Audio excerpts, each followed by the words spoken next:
right. Good morning, good afternoon, good evening, everyone, from wherever you're calling in from. Thanks for joining us on this version of Full Crew. We're episode 78, and we're going to focus on public safety.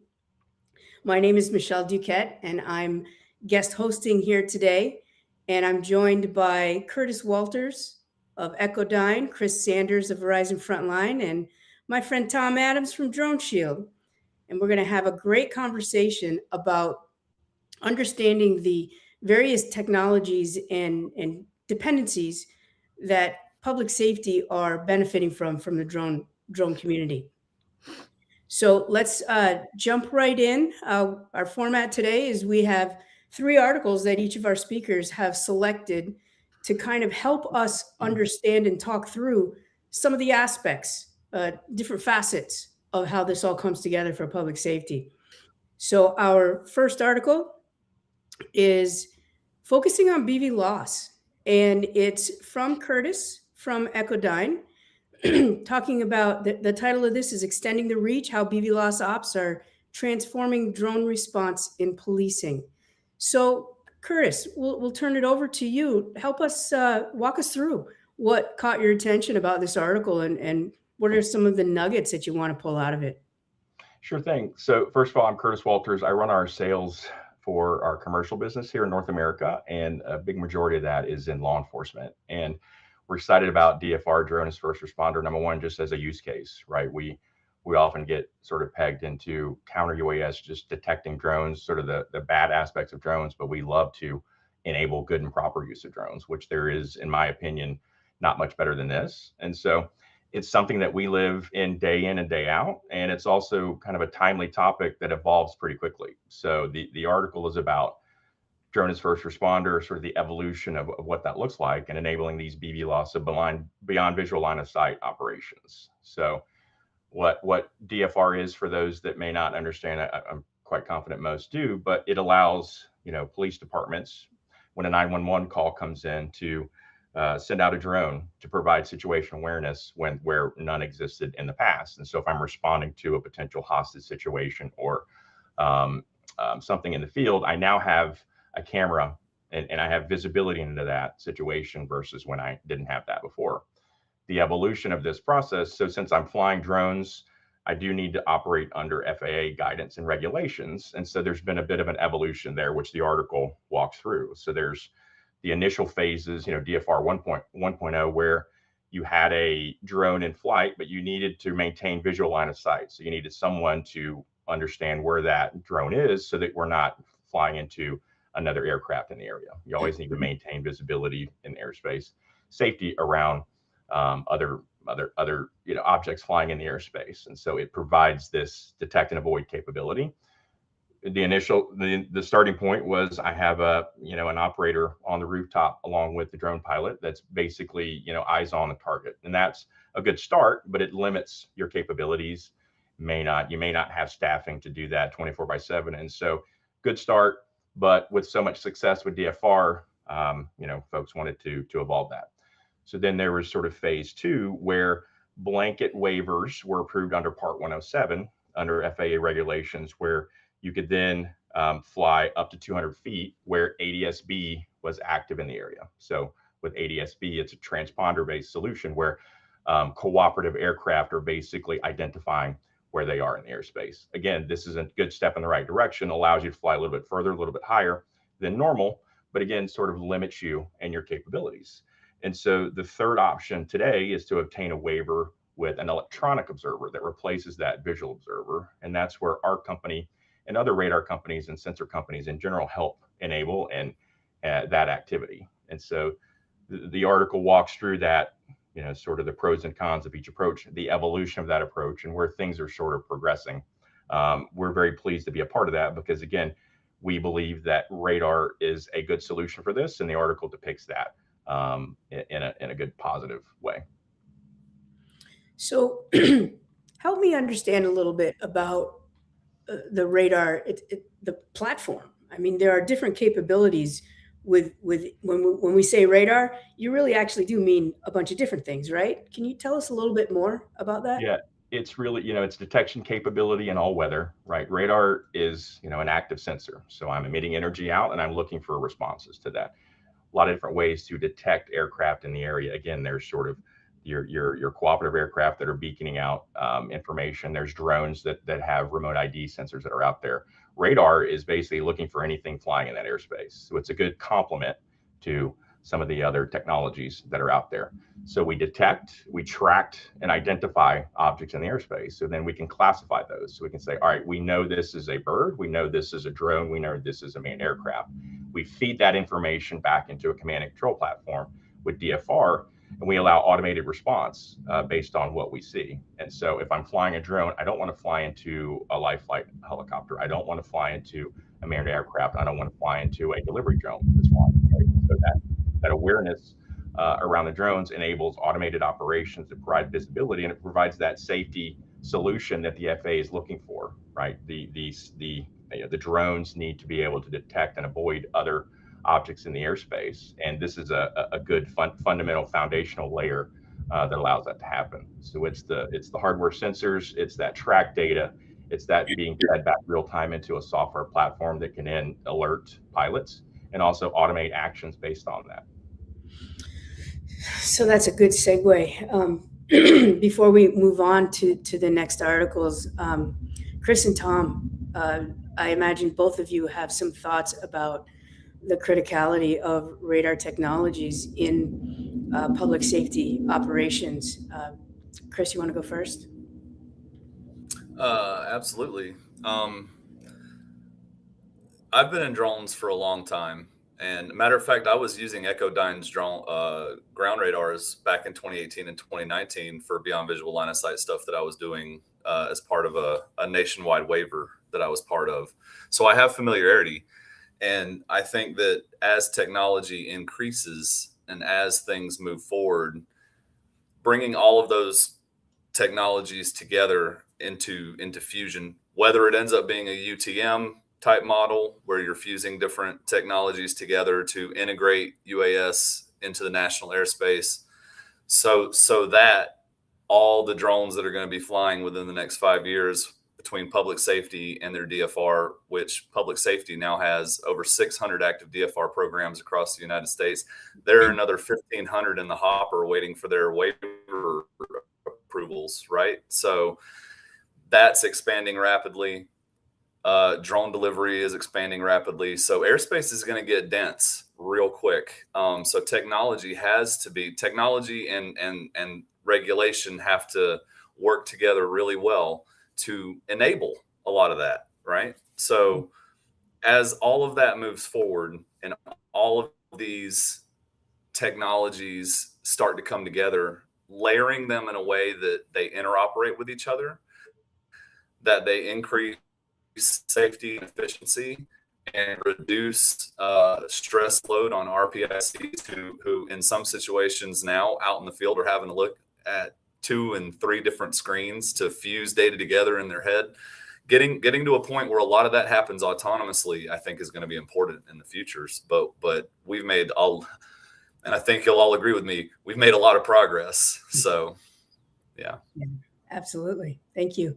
Tom, any thoughts on the radar capabilities within BVLOS and public safety? Yeah, absolutely. I'll kind of make a general statement. I think one of the early lessons that I learned on the operational side for counter UAS when I was previously with the FBI's counter drone team is that at its core, airspace awareness is one of the key components of not only to be able to detect drones if you're doing a traditional counter UAS mission, but this ultimately becomes an airspace awareness mission. I've told a lot of people this story over the years, but one of the first big SEER 1 like high level events that I was part of protecting, we had a lot of airspace awareness challenges because this is a relatively new mission in the homeland, and certainly in a homeland security context, things a little bit different. But we had a planet and aircraft and authorized technologies that were misidentified as drones. So I've always used the term airspace awareness. And when I say airspace awareness, I'm talking about knowledge of everything that's in the low-level airspace, whether it be other traditional crewed aircraft, whether it be low-level Earth orbit satellites like the International Space Station or other satellites that could be misidentified as things in the airspace, and then also things like celestial bodies. I downloaded an application so that I could deconflict people seeing things in the sky. So I think it highlights the fact that at its core, whether it's for BB loss or for counter UAS, the core pieces of technology are deconflicting the airspace and providing airspace awareness for situational awareness, whether it's for BB loss or deconflicting the airspace for that counter UAS security mission. Absolutely. Whenever you say airspace awareness, and all of you have kind of come around this from different lenses, but the FAA has an objective of electronic conspicuity, where we know that forever, as long as I can remember, general aviation has been really hard to quantify general aviation operations, numbers of operations when they're flying VFR. And what we're introducing here, I think it's important for everybody to recognize that this technology, even though we're talking about it within the context of public safety and perhaps counter UAS, but mostly situational awareness, is going to lead us to that electronic conspicuity broader umbrella definition that is going to be helpful for all airspace users of the low altitude environment.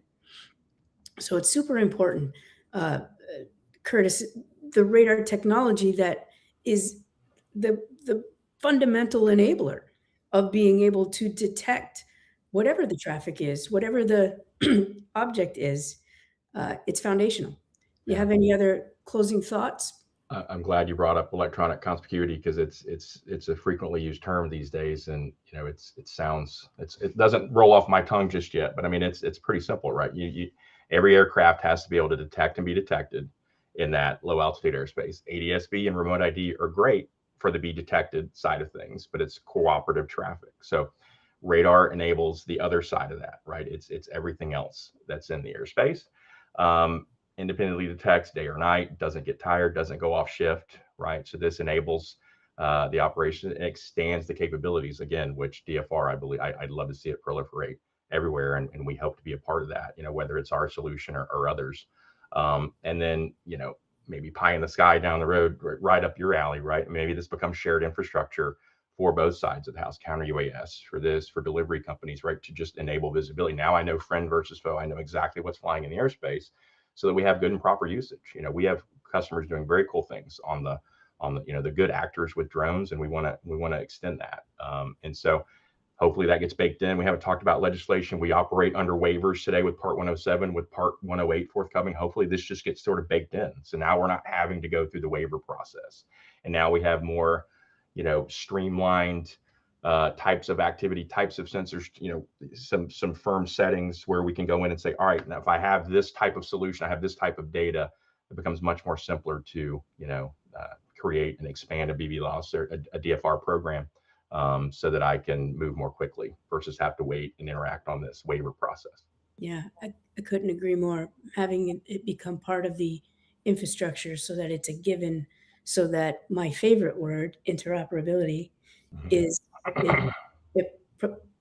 it's spread out across all of the users.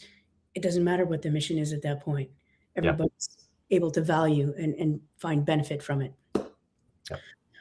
Which is a great segue into article number 2. Chris is going to talk to us about kind of how you get that messaging from A to B, what that looks like. Chris, take that second article, the wireless technologies that enable operation and control. Tell us a little about yourself and then why you picked this article and what you want us to take away from it. Absolutely. My name is Chris Sanders. I'm a senior manager for crisis response for Verizon Frontline. I've been in drones for over 10 years. I have pretty much flown everything with props on it. I created the UAS team for crisis response at Verizon, and I've also built safety programs for several companies. Verizon just happening to be the latest of them. So safety is always something that's at the forefront of my mind. And the reason that I picked this article was because the thing that I find most often is just the shared understanding across industry with, when you look at a drone sitting on a shelf in, a store somewhere, a lot of people still don't understand that that's a system of systems. It's that all works together, and everything on that aircraft is usually generating either RF or, other transmission capabilities.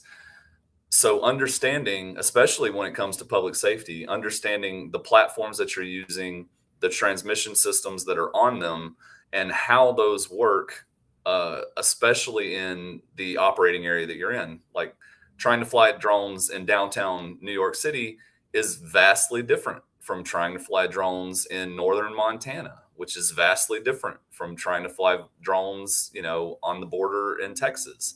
So public safety has, I won't call it a burden or an obstacle, but there's a lot to understand. Just getting your 107 doesn't really prepare you for everything technology wise that you're dealing with drones. It doesn't teach you about ESCs. It doesn't teach you about RF. It doesn't teach you about electronic conspicuity, which, to your point, Curtis, is becoming more and more prevalent every day. Mm-hmm. And then, and now we're getting into the world where LTE on drones is becoming and is going to become even more important, I think, as we get into that Part 108, excuse me, BV loss world, as operators want to fly farther and longer and be able to do more things, as DFR programs need to have their drones be able to fly farther and farther away from their base stations, without necessarily needing to rely on other base stations to help provide, RF coverage or things of that nature. Having that understanding of the power of LTE is going to become very important, I think. And I'm just one guy, but what we're doing at Verizon is, when UAS operate over an LTE network, you actually get a lot of benefits from that. On our network, you get things like hyper precise location. You get that consistent coverage over long distances. We're now starting to see drones that have multiple SIMs. So now you're starting to see drones be able to take signals from multiple telecom networks and bond those. That, I think, is still a relatively new thing. So I'm interested to see kind of where that goes and how the aircraft is able to take signals from multiple networks and maintain that C2 link safely and efficiently. Because at the end of the day, when we get into Part 108, when we eventually get into a UTM model at some point down the road, that's going to be the main question. If you're operating on 2 LTE networks and one happens to drop, how does that affect the C2 link of the aircraft? Does it change the behavior? Does it change, your ability to do things, whether it's from a public safety standpoint or from a just general BV loss standpoint for drone delivery companies, as an example, things of that nature. So that's part of the reason why I picked that article, was just to try to bring some of that shared understanding to everybody. It's not just 4 props and a camera. There's a lot going on a drone in that system of systems, and they all have to work together to ensure that your mission is a success. Yeah, absolutely. I couldn't agree with that more. The complexity of each facet of this industry is just mind-blowing. When we're talking about, let's say there is an opportunity to connect with multiple networks, and you got 2 LTEs, you got just RF going on over here. There's a time and a place for each, which is what I think I just heard you say. And then there is a risk to degradation from one, but there is an opportunity to roll over seamlessly to the other. And I think that's the research question that you're getting after, right? It's, do we need further testing? There's been a lot of testing on 5G and LTE and RF C2.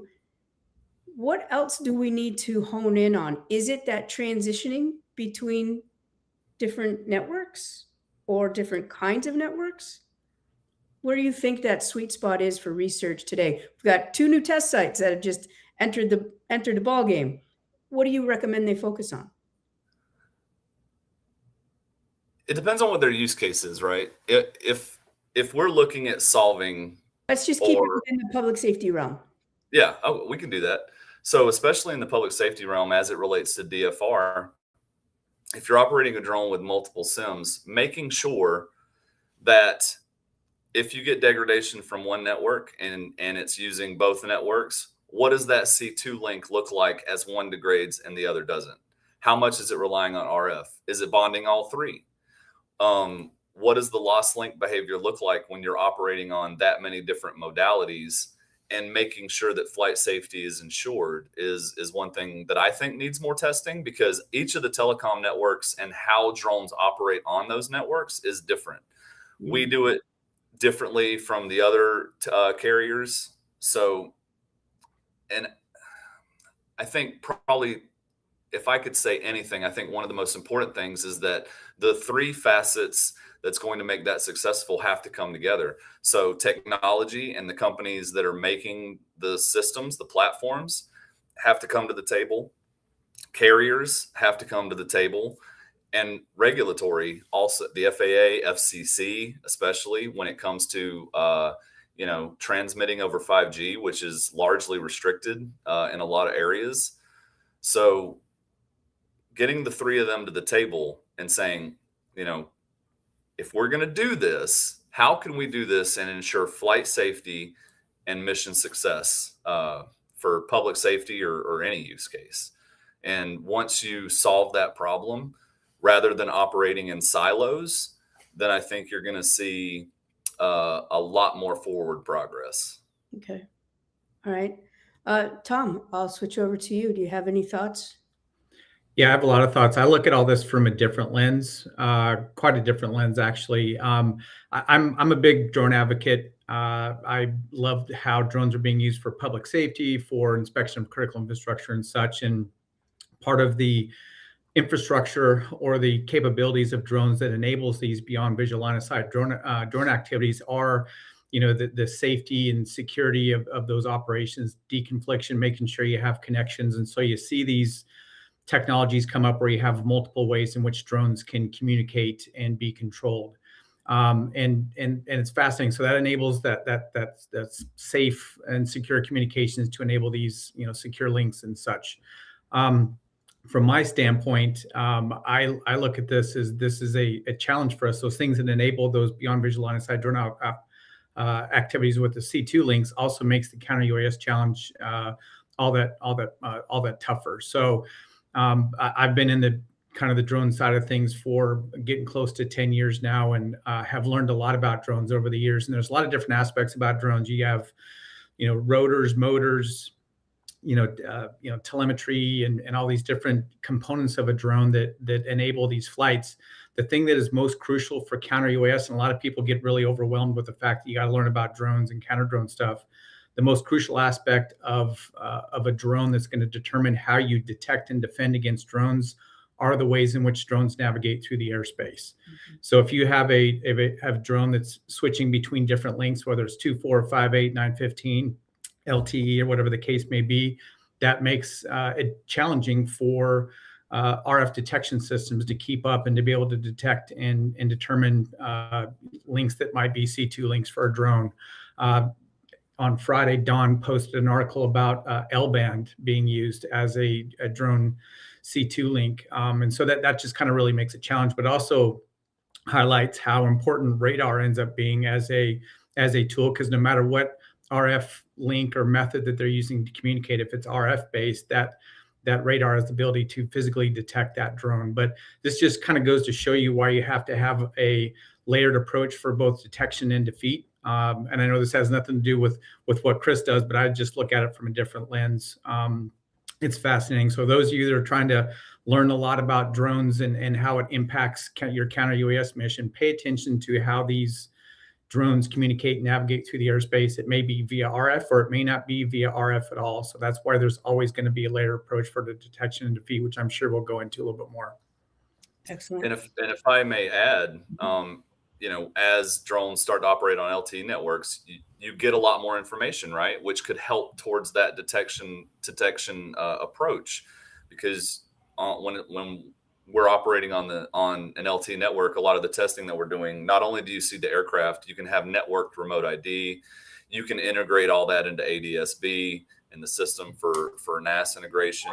You can see where the pilot is, things of that nature. So my hope is that as operating over LTE networks becomes a little more prevalent, it hopefully solves some of those problems that you're pointing out, because I think they're crucial as well. Like I know the world that you operate in, right? And the challenges that you see every day. Like just trying to detect cooperative drones is challenging enough. When you get into the uncooperative world, we got to solve some issues, and quickly. Yeah. So let's kick that over to Curtis, because that's his world right there. So Curtis, we're hearing about another aspect of infrastructure. In my mind, having secure C2 is definitely a needed part of the infrastructure. How does what's your perspective on this other element? It's interesting. So my background was non-physical security, non-drone, but now I've become a drone guy. And it's what's fascinating is just how quickly this whole world evolves. And as much as you just want to sort of follow along at this lightning pace, you have to step back to the fundamentals. Like we talk about, multiple LTE links, leveraging LTE networks to extend the range of the drones, but like thinking back to the fundamentals. And again, I don't want to just sit here and pitch a solution that I work for, but just like all of these all these technologies have their pros and cons, and the layered approach, having, multiple views of the world, multiple sources of information, all of the metadata that could come over that LTE network, and then integrating that and factoring all of that information in and figuring out how we can make the entire system better, because it's way too important. I come from a software world where if you made a mistake, okay, you might not make as much money for that particular day. If we make a mistake in our world, lives are at stake, and potentially many lives, and it could be a catastrophe. And so, what I preach to my team and what my company preaches to me, it's great. It's like we just want to be part of the ecosystem. We want to make the system better. We want to be a good fundamental part of that alongside all of the others in this space, and whatever we can do to sort of enable this fast movement. We want to be a part of that. And you're absolutely right. Like, friend versus foe. How do we identify? How do we quickly just reduce all of and filter all the information of sort of the folks participating versus the non-cooperative aircraft, in either use case? It's a difficult problem to solve, but I think with integration, with taking all of that information and with redundancy of systems, I think we can get there quicker than without. Yeah, absolutely.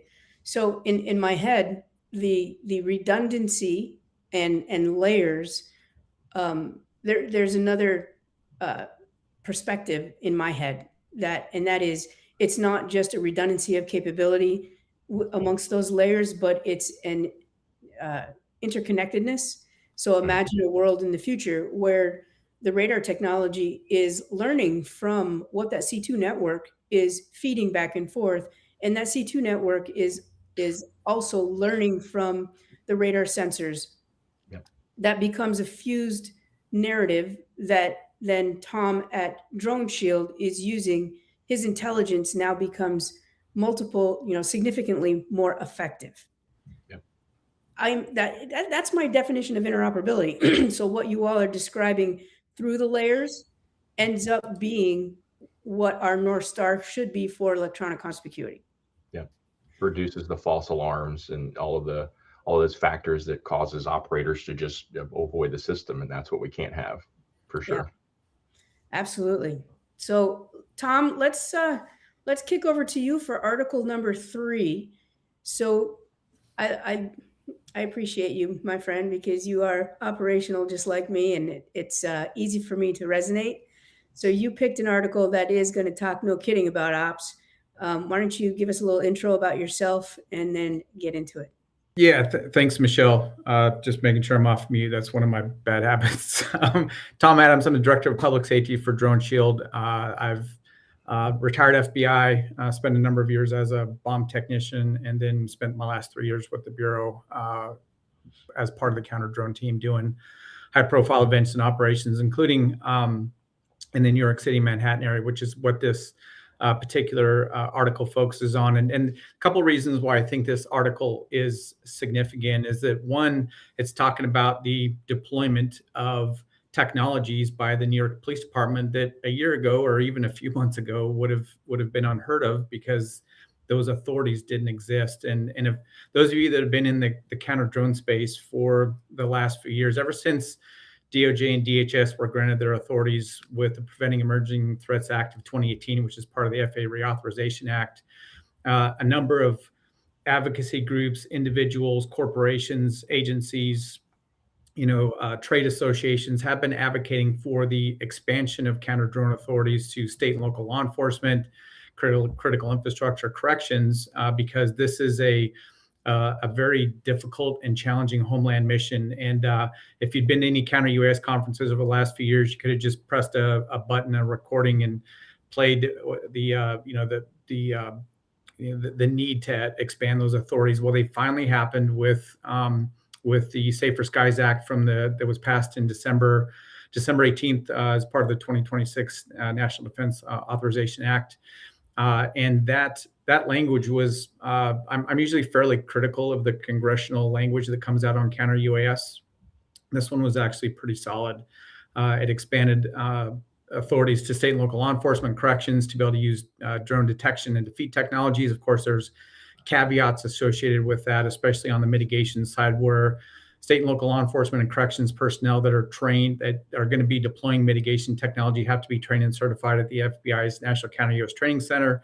And then those technologies can be deployed at specific dates, times, and locations as part of a coordination and collaboration process that's taught at the school. So that's really significant. Now we're starting to see these technologies be to be deployed out to trained and certified law enforcement agencies, which is going to be great for the security of our homeland. And NYPD, I'll just say I've worked with them for a long time. Even when I was in the Bureau, they've had a counter UAS program for many, many years. They're very experienced at doing counter UAS operations in really tough urban environments.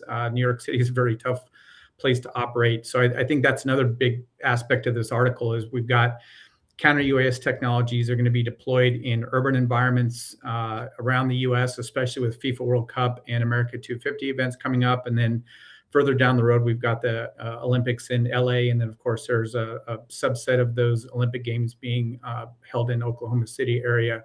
So there's a lot of stuff going on in the counter UAS world. There's going to be a lot of great lessons learned as these technologies go out. But one of the things that I wanted to talk about with this article is they talked about how NYPD is looking at adding in hunter capture drone type technology as part of a layered approach. And what I mean by hunter drone, I use the term all the time, and people give me the RCA dog look, kind of look to the side. What is a hunter capture drone? The way I describe a hunter capture drone is a drone that can fly through the airspace, and it may have the ability to shoot out a net and grab the drone and either drop it with a parachute down to the ground, or it might be able to take it back to a specific pre-designated location, drop the drone, and then the bomb techs or the bomb squad can evaluate the drone and determine if it's a further threat or whatever the standard operating procedures may be.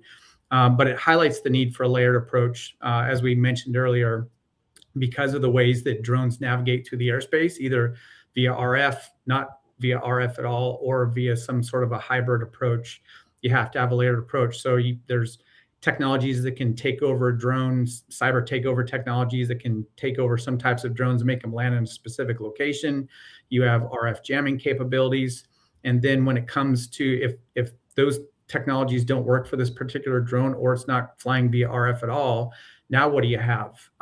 Kinetic options are the next logical approach, but how do you deploy those types of technologies in urban environments where you are trying not to do more harm to the critical infrastructure and people that you're trying to protect? And so some of these hunter capture technologies give you a lower risk. There's no such thing as no risk drone mitigation, but it gives you a lower risk kinetic option to be able to remove those assessed from the sky. So it's just another layer as part of that layered approach for defeating drones. So I think it's really significant that we're starting to see this deployed widespread. I think there's going to be a lot of lessons learned come post FIFA when after these technologies are widely deployed for probably close to dozens and dozens, almost up to I think we're going to have 78 FIFA World Cup games in the U.S. and then there's I think 13 each in Canada and Mexico. But there's going to be a lot of really good lessons learned that I'm looking forward to hearing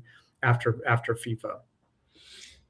These conversations are so important, and I really appreciate the three of you coming together to help us talk through the aspects through your lenses. So, we're able to have these conversations because shows like this have sponsors. So let's give a quick shout out to Echodyne. Thank you, Curtis, Carasoft, and Teal for enabling us to even come together and have these conversations. Tom, you're focusing on NYPD, and I love that example because it's one of the most dense ground environments that we have, and the challenges that it brings for us in the drone community has a whole lot of noise. So, yeah.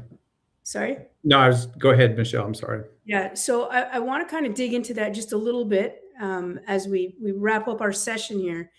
How would we recommend, and I'm going to go to both Chris and Curtis, how would we recommend those decision makers in the NYPD decision tree to think about these different technologies, knowing that you have such a dense environment with so much ground clutter, ground noise, air clutter, air noise,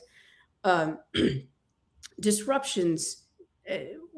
Let's talk a little bit about advice that you need to give them through your lenses to help them be more successful more quickly. And Curtis, I'll start with you. Sure. For those types of environments, I mean, we spend a lot of time in those types of environments, and I'd say, every environment is different. We were referring to flying in New York City is much different than Montana, and so deploying these types of solutions is also much different. So I would say ask for multiple opinions. Look for folks that are really truly experienced in these areas versus somebody trying to sell you a product. Because spec sheets will tell you one story, but really digging in and doing a site walk and understanding the depths of these layers. So multi-layers, definitely. Within those layers, really understanding what the capabilities are. From our lens, from a radar perspective, what is the accuracy? What is the clutter masking capability? What are the antenna elements that are potentially involved, and how can I differentiate, target, separate within these types of environments, and really sort of peeling the onion off. And Tom brings a lot of expertise here because he's done it in his past. So folks like that, third-party resources, the folks like the team at Virginia Tech, these conversations, like you said, are so important, and educating yourselves up front and really doing the due diligence versus trusting the opinion of maybe a sensor vendor or something. Don't just trust my opinion as someone coming in from Echodyne. Talk to multiple resources, talk to folks who have the expertise, talk to third parties who have sort of tested these various solutions in different types of environments, right? With radar, humidity may impact visibility. It's not just the harsh weather conditions. And so there's a lot of factors. There's a lot to this. We don't expect everyone to be an expert in all levels. So leverage third parties, do your due diligence, educate yourselves here, but also trust these folks that have had the experience in the past and are representing multiple solutions versus just trying to, squeeze a square peg into a round hole. Yeah, agreed. Chris? I think the thing that I would say is that when talking to public safety, making sure that they understand the threat vectors, right? Making sure that they understand how, if you're going to be attacked or impacted or otherwise, approached by non-cooperative UAS in any manner, making sure that you have the right technologies that enable your decision making. Because the reality is that if there was a bad actor who was going to try to do something, how much time do you have to actually make a decision? I mean, if someone was going to try to do something, realistically, you've got, and I'm being generous here, you've got less than 4 minutes to make a decision about how you're going to mitigate a threat. you're not going to have 20 to 30 minutes to decide how you're going to handle something, how you're going to detect the threat, decide if it needs to be mitigated, and get there. So making sure that they understand what the threat vectors look like, where they're coming from, and the technologies that they need to best detect and mitigate those is absolutely critical, so that we're not in that world where we're having to react after the fact. We need to get ahead of that curve. That's probably what I would say. Um, All right. we have work to do, because it's a brand new world. It's a brand new world, and we're getting there. I think we're making a lot of progress. Yeah, I 100% agree. So Michelle, I have a couple of things to add real quick too, just kind of related to what Curtis and Chris were saying. Chris, you bring a good point. You don't have a lot of time to make a decision. I'll even kick that up a few notches. 4 minutes would be awesome if you can get it. The first time that I had a successful mitigation at an event, I had to make the decision within 5 seconds. The drone popped up within the restricted airspace and started heading towards the venue that we were protecting. I didn't have a lot of time to have a conversation about it, and we just had to make a decision right on the spot. And if I would have waited a few more seconds, that solution might not have been available. So it's something where all that sensor information, whether it's from your RF camera, radar, combination of the above, all integrated into one dot on the map capabilities, becomes really important. Then having a layered approach is part of that too. But going back to the finding a place to put this stuff, that is the hardest part of this job, whether you're doing a temporary fixed site or a fixed site installation. There's so many things that you have to look at. And, I've been on the top of a lot of rooftops with NYPD. They're very well versed on where this technology works and doesn't work. A lot of crunchy rooftops I'd never like to go on top of again. But they have a great understanding of where the stuff can work and where it doesn't.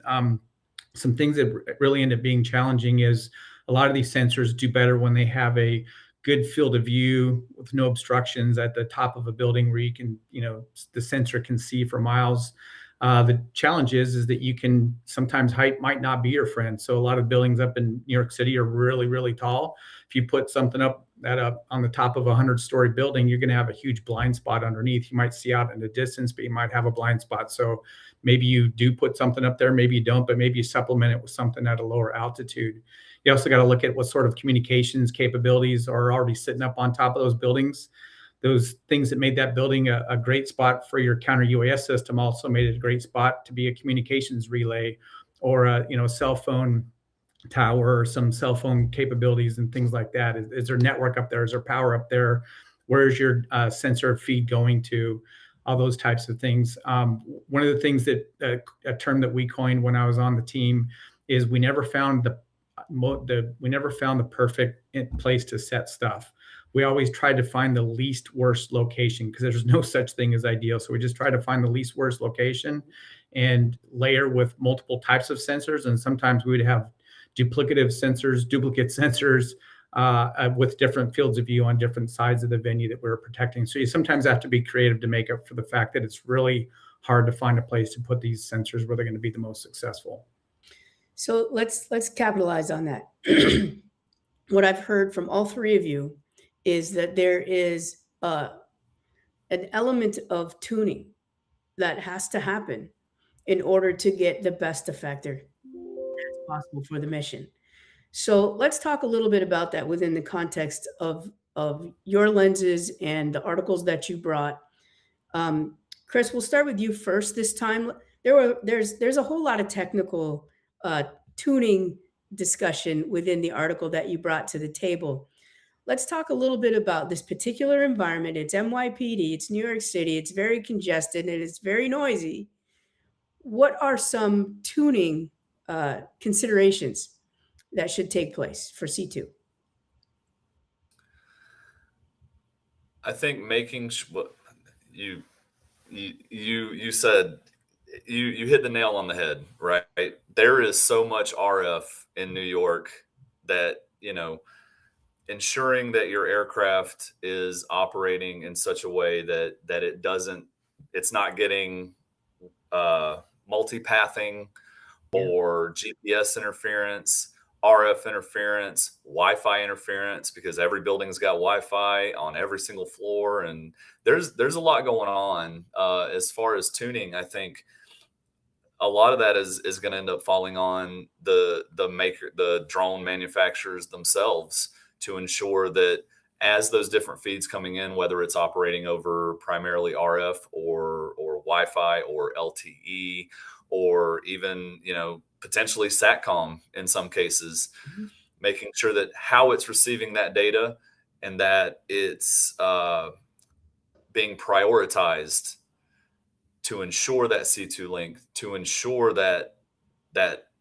video streaming for public safety, so that as those DFR programs are out there serving their community and helping people, that they're not having buffered video because they're getting, so much RF interference that it's just causing an overwhelming amount of problems. I think as the manufacturers continue to develop their platforms, they're going to hopefully they're doing it, but that is just going to continue to get better and better. And as those multiple pathways of data are coming into and out of the drone, it'll just get better, I think. So making the different networks accessible by having multiple SIM options on the aircraft, on the platform itself, and then also having some kind of onboard fusion that allows them to pull all of those things together in a logical algorithm that is sensical to the platform and then to the systems that use it. Is that what I'm hearing from you? Yes. Yeah. Because there has to be a balance, right? If no drone is ever going to rely on just LTE or just RF future, there's going to have to be fusion going on, and then how the drone handles that fusion to ensure that it's maintaining that C2 link and video streaming or whatever else it's doing, whether it's gas sensing or LiDAR or whatever it is, such that they can continue on their mission successfully. Yeah, agreed. So Curtis, that brings me to this other lens.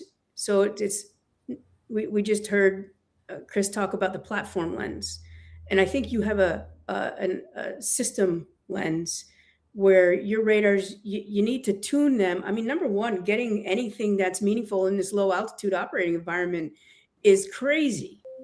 There's talk about noise. So I know that you all have different tuning dials that you've perfected over time. Tell us a little bit about what that means and what that looks like for the broader ecosystem in like a New York City where it's so noisy. Yeah, I think Tom alluded to it. It's really proper design, like identifying the crown jewels and then really laying out the sensor network so that it provides you the best line of sight visibility. Radar is a line of sight technology, so we have to have that line of sight. And then within that line of sight, what accuracy do you provide? What is the threat? Is it the drones aren't getting slower and smaller? They're becoming bigger and faster. When the FPVs, it's swarms of them flying at you. And the timing aspect, I couldn't reiterate that more, right? So the tuning that we do, it maximizes that range with the best line of sight possible, avoiding clutter so we don't have false alarms. And then how do we provide the most accurate depiction of what that scene looks like? How do we target separate a drone swarm of potentially hundreds or thousands of drones? I'm not trying to sell on fear, but if you turn on the news every night, you sort of see what the threat is. Those are the dials that we can tweak with our platform that allows us to provide maximum resolution, that the longest mean time to actionable intelligence. What's the longest range where I can identify that threat, classify what that target is. Is it an FPV? Is it a fixed wing? Is it a manned aircraft? Is it a bird? Quickly differentiate so that I can take action upon that. Versus it's much different than I have a spec sheet. Here's the range I'm looking at. It's this. No, when am I confident in exactly what that threat is? What are the number of drones that are potentially in that threat in the counter UAS world?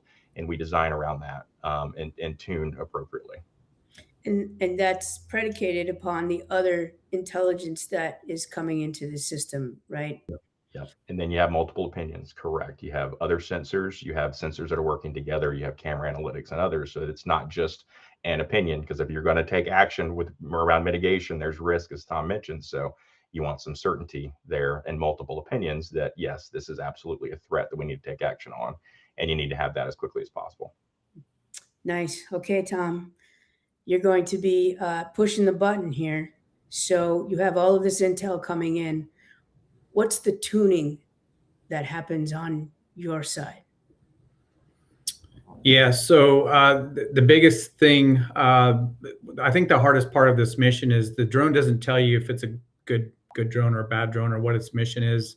You have to really take all that information that you get from the sensors that you have deployed, bring it in, preferably on a one screen where it's all interoperable RF camera radar. You've got your layered defense in there, different things you can choose based on the information that you receive and information that you have available, which could be from things besides your sensors. It could be from maybe you're getting a direct ADS-B feed from Flight Radar 24 or something like that, or you have knowledge of authorized drones that are in the airspace from Lance approvals. And so now you're taking all that information in and determining, is this an authorized, unauthorized drone? Are you, where is that drone in relation to the venue you're protecting? What other detail and information that you have? And that's what you're really doing. You're trying to bring all this information together so that you can make an informed decision. But then the other thing that you've got to realize too is, which is why the National Counter UAS Training Center exists, is that you're pressing that proverbial red button may not always be your approach. It may be sending a ground intercept team because that drone's not an immediate threat to what you're trying to protect. Or if you are going to take an action based on the information that you've gathered and assess it as a threat, what systems you use and what are the potential impacts of using that system? What impact will you have on the environment around you if you were to, launch a drone or to do an RF-based mitigation technique, whether it be cyber takeover, jamming? Are there other low-level aircraft from an air ambulance flying by, or is there a law enforcement aircraft flying by, or a tourist helicopter getting ready to land at a helipad nearby? How will that impact the stuff that's in the airspace or the people or critical infrastructure that you're trying to protect? So you've got to take all that information and make that very, very quick decision. And the answer is not going to be there for you. You're going to have a lot of software that's going to help you, but then you've got to rely on your training to make a quick and efficient decision.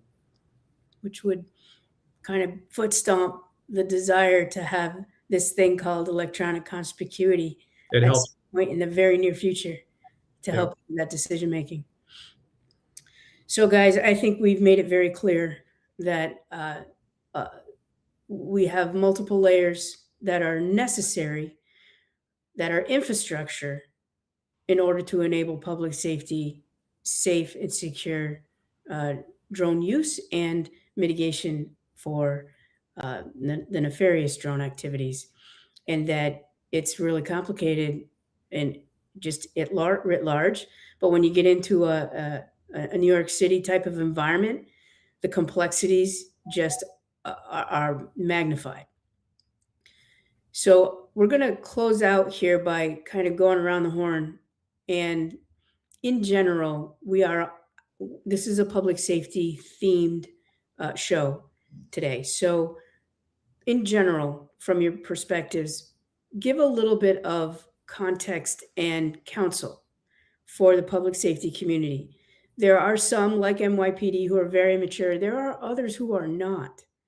And we're hoping that we're continuing to bring them in and they hear some of these podcasts, or they go to a conference and they hear panels where they see themselves in those discussions and they start learning that there are pragmatic paths for them that they didn't know, that they didn't realize were there from these discussions. So just kind of take a minute, collect your thoughts, and you can give some advice to the public safety community for how they go about gathering the intel that they need to make better decisions, smarter decisions, to save themselves some time, to save themselves some money, to coordinate and leverage whatever they can through the lens and especially the article topic areas that you brought to the conversation today.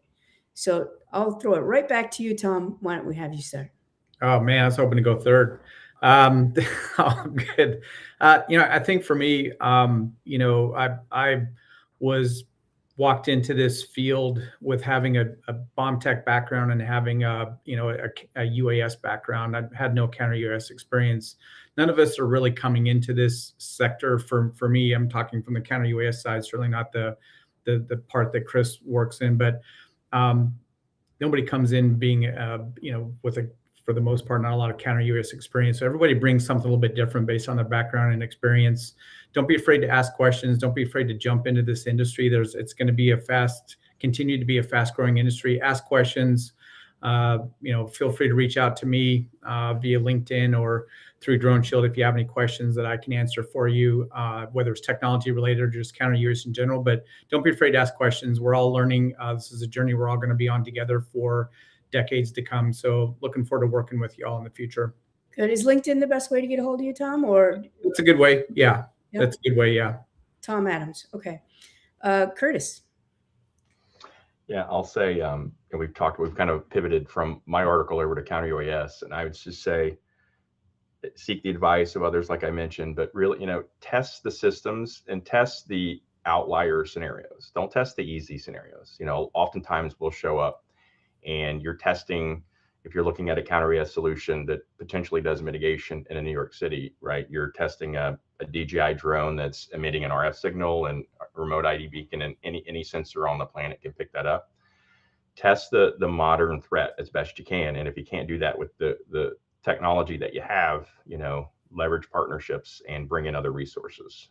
Don't let the vendors off easy like ourselves, right? Test at night, test dark drones, test drones that aren't emitting, test swarms where you can, or seek that information from your vendors. Have you been tested? Have you been tested against an FPV swarm similar to what you're seeing overseas? And if you do that, you're in a much better spot when you do deploy your system. And then even when you do deploy and you purchase something, continue to test in these tough environments so that you know where your weak spots are and you know where you need to beef things up. And that'd be my guidance. I was chatting with folks last week about that, and I continue to do that. Just don't take everybody's word for it. Find your trusted advisors, listen to them, but also, test yourselves to make sure that in your environment, things are working properly. Appreciate that. Curtis, how can people get a hold of you if they have questions? LinkedIn is the best. We're at all of the major events. I'm in Vegas next week at ISC West. So if folks are there, we're hosting another panel conversation similar to this. And LinkedIn is a nice, easy way to get in touch. Wonderful. Thank you. All right, Chris. I just want to say I love that you used the term dark drones. I thought I was the only person using that term. At least it felt like that. I work with public safety a lot in my role as a crisis response manager, not only for providing communications, but also being a subject matter expert and a consultant for those public safety agencies as it relates to drones. And what I tell every public safety agency is, because I've seen it, and I know y'all have too, where agencies will spend money on equipment and then no money on training. You have got to train your people. You have got to make sure that they are prepared to not only fly the systems, but as it relates to whether it's DFR or counter UAS or anything, the effectiveness of your program is only going to be as good as the proficiency of your people. Yeah. So making sure that they are trained and proficient in whatever it is that they need to do, because if it's just hey, you're the drone guy now, how seriously are they going to take that role? Is it something that they want to do? You have to have people who have a passion for it, and you have to have people who are hungry to not only make sure that program is a success, but continue to drive it into the future. So training is vastly important. And testing the equipment, can't say that enough. He actually took what I was going to say, so I had to pivot a little bit. But testing that equipment, vastly important. And yeah. Excellent. And you can get a hold of me on LinkedIn. I'm on LinkedIn. That's the easiest way, I think, for probably all of us. Excellent. Yeah, same here. LinkedIn's a way to get a hold of me. We are at time now. So on behalf of the full crew team, and all of our panelists here today on the podcast. We want to thank you all for joining us, and we are out here.